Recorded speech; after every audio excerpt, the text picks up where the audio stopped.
देश का माहौल है, आप आनंद लीजिए। जो खबरें चल रही है, जो बातें चल रही है, आपको मजा आएगा। देश में पहली बार आईफोन 17 भगवा रंग में लॉन्च हुआ। पहली बार भगवा रंग में आईफोन, आप सबने खबरें पढ़े उसकी? तो आईफोन 17 जब पहली बार भगवा रंग में लॉन्च हुआ तो भाजपाइयों को बड़ा रोमांच हुआ। बोले अब से अगर कोई भी पूछे कि मोदी और राहुल में से आपका फेवरेट है कौन, तो उसे निकाल कर दिखा देना अपना फोन। अगर भगवा हुआ तो समझना मोदी जी का भक्त है, और अगर भगवा नहीं हुआ तो समझना आईफोन खरीदने में अभी वक्त है। बहुत अच्छे, वाह। प्रणाम करता हूं, आप क्या कविता सुन रहे हैं?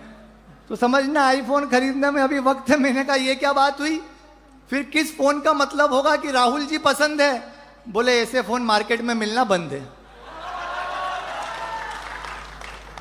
ये आनंद है। बिहार में चुनाव चल रहे हैं, चुनावी रैलियां चल रही है।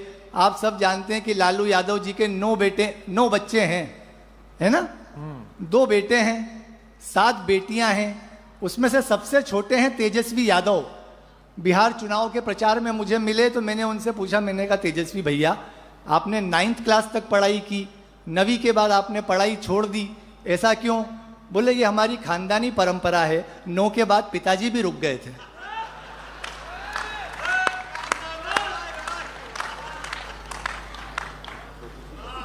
ये मस्ती है, ये आनंद है। बड़े मन से आप लोगों ने बुलाया। मैं बिल्कुल कोई बनावटी बात नहीं कर रहा हूं, एकदम सच्ची बातें आप लोगों को सुना रहा हूं। जब पहली बार इस कार्यक्रम के लिए कृपलानी जी का फोन आया, बोले एकाग्र 25 तारीख को खाली हो क्या राजस्थान निम्बाहेड़ा आना है? मैंने कहा बिल्कुल आएंगे सर, कवि हैं, सौभाग्य हमारा वहाँ पे आप आएँ। तो मैंने एक बहुत सहज सवाल उनसे पूछा जो हर कवि पूछता है किसी भी आयोजक से। मैंने कहा बिल्कुल आऊँगा सर, लेकिन राशि? बोले वृश्चिक।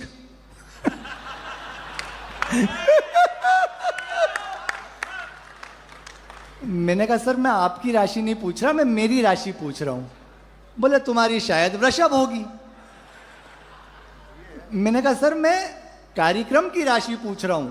अरे बोले कैसी बात कर रहे हो, तुम्हें कार्यक्रम में आमंत्रित करने के पैसे थोड़ी लूंगा।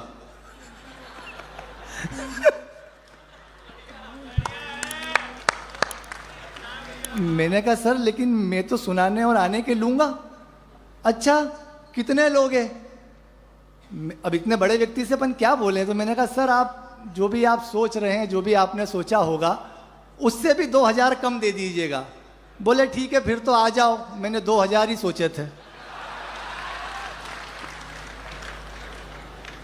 तो आपको मेरा भाव पता चल गया है।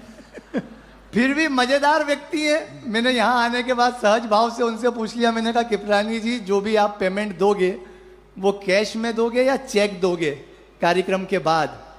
बोले हल्ला बहुत है, शोर बहुत है, आओ मेला घूम के आते हैं।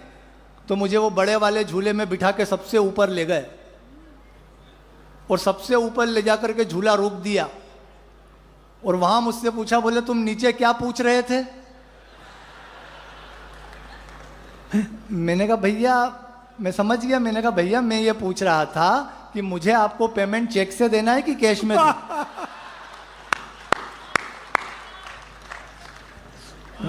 बोले वाह बेटा होशियार हो, जल्दी समझ गए, वरना कई कवियों को तो मैं बाइक पे बिठा के मौत के कुएं में भी घुमाता हूं। बहुत मन से, बहुत अच्छे से आप सुन रहे हैं। राजस्थान जब भी आता है, क्या गीत सुने आपने? प्रवीण भाई के गीत, भुवन दीदी के गीत, साक्षी के गीत। कविता का जादू ही कुछ ऐसा है, लालित ही ऐसा है। गीत जब सर पे चढ़ करके बोलता है, आदमी भावावेश में बहता है। आज तो माँ का गीत नहीं सुनाया प्रवीण भाई ने। प्रवीण भाई माँ का गीत सुनाते हैं, आंसू आंसू हो जाता है, बिल्कुल पूरा पांडाल भावुक हो जाता है। उदयपुर के एक कार्यक्रम में हम थे, प्रवीण भाई ने माँ पर गीत पढ़ा और साक्षी तिवारी ने रोना चालू कर दिया। इतना भावुक गीत। देखिए कविता कैसे सर चढ़ करके बोलती है। मैंने साक्षी से बोला, मैंने कहा साक्षी गीत ही तो है यार, इसमें इतने रोने की क्या बात है? अरे बोले भैया आप नहीं समझोगे, आप उस दिन समझोगे जिस दिन आप माँ बनोगे।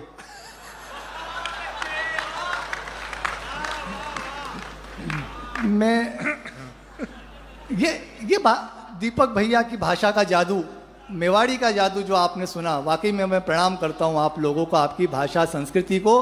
हमारे शहर में भाई साहब, हमारे शहर में भाभी, हमारे शहर में एक बहू ने इतना कह दिया कि सासू माँ मैंने सब्जी काट दी, तो सासू माँ नाराज हो गई। बोले बेटा ऐसा नहीं बोलते सब्जी काट दी, ऐसा बोलो कि सब्जी सुधार दी। हमारी यहाँ भाषा के संस्कार है। 7 दिन बाद सासू माँ को कुत्ते ने काटा।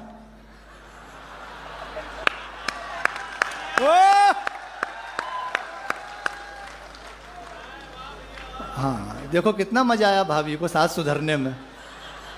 ये भाषा है।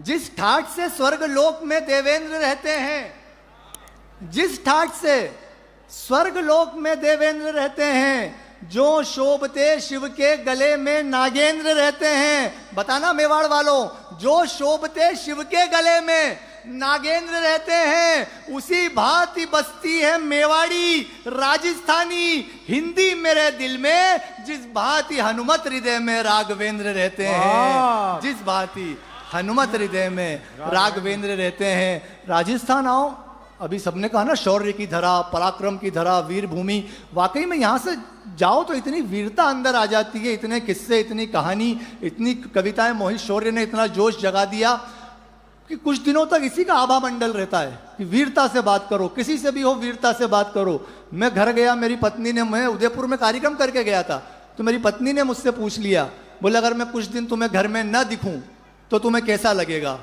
अब अपने अंदर तो वीरता भर गई थी उदयपुर से जाने के बाद, तो मैंने भी बेखौफ होकर मैंने कहा बहुत अच्छा लगेगा, आनंद आ जाएगा।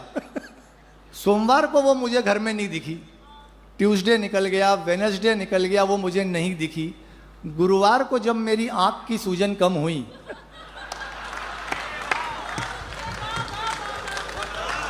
बहुत अच्छे, वाह भाई, तालियां बजनी चाहिए, क्या बात है, वाह वाह वाह।